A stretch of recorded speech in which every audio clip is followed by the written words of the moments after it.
হযরত শাহজালাল মাজার সিলেট শহরের একটি টিলার উপর অবস্থিত।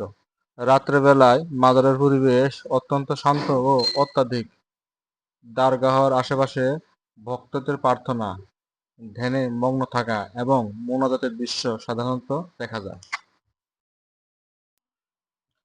গোজার মাসের সময় সিলেটের মাজার এলাকায় এক ধরনের অত্যাধিক পরিবেশ বিরাজ করে।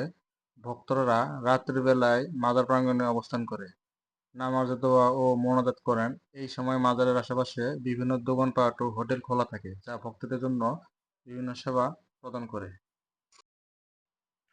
হযরত শাহজালাল মাজারের গজার মাছ সিলেটের অন্যতম আকর্ষণীয় ও অত্যাধিক ঐতিহ্য। এই মাছকে স্থানীয়রা পবিত্র ও অলৌকিক হিসেবে বিবেচনা করে এবং মাজার প্রাঙ্গণে ভক্তরা তাদের ছোট মাছ খাওয়ানোর মাধ্যমে শ্রদ্ধা নিবেদন করে থাকেন।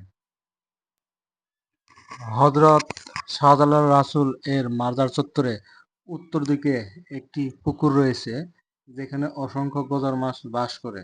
স্থানীয় বিশ্বাস অনুযায়ী হযরত শাহজালাল রাসূল ৩৬০ জন আউলিয়ার সঙ্গে সিলেট আগমনকালে এই মাছ নিয়ে এসেছিলেন।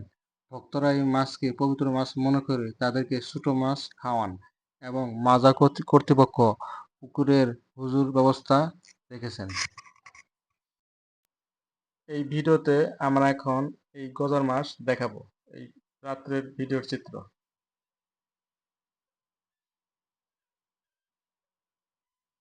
তো দেখতে থাকুন। এটাই হচ্ছে সেই গজার মাছের পুকুরের পাড়। কিন্তু রাত থাকায় মাছগুলো দেখা যাচ্ছে না। কিন্তু অনেক ভক্তরা চতুর্দিকে ঘিরে রয়েছে। এই যে এটাই সেই পুকুর। এই যে ভক্তরা সারি সারি ভাবে দাঁড়িয়ে রয়েছে। এই যে পুকুরের পাড় দেখতে পাচ্ছেন, এটা সেই গজার মাছের পুকুর।